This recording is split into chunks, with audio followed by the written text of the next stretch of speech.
Vecāks savam bērnam saka, bērniņ, tev nekad dzīvē nevajadzēs strādāt. Un tad es no malas tā klausos to mammu un saku, kāpēc jūs tā viņam sakat? Nu, jo viņam patiks tas, ko viņš dara. Un tad ir jautājums, vai man patīk tas, ko es daru? Jā, man patīk skolotāja profesija. Es tiešām mīlu, dievinu savu darbu, jo man ir daudz tādas personiskās izaugsmas iespējas.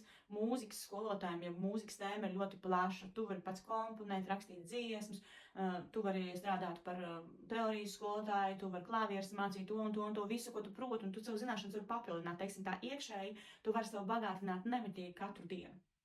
Bet te ir jautājums, vai man nav jāstrādā?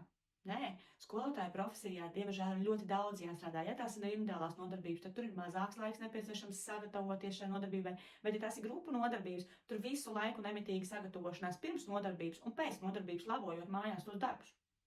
Un tas nav tā, ka tas ir ļoti labi atmaksāts. Tas ir tā, ka mana ģimene cieš no tā, kad es atnāku mājās un mazāk laika pavadu ar savas ģimenes, zogu laiku nost, savam bērnam, es kā mamma nozogu viņam laiku un visu laiku veltu citiem bērniem sanāk.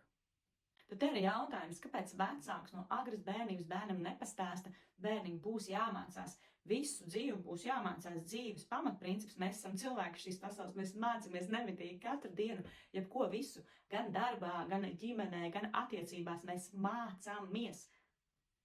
Un jo ātrāk to bērns saprot, un arī pieaugušais sev to saka, jā, man tik ir jāmācās pareizi, jā, jo vieglāk ir vienkārši dzīvot, un tu vieglāk adaptējies jebkurai situācijai, tu esi elastīgāks, brīvāks savās izvēlēs un prasmīgāks visādos darbos.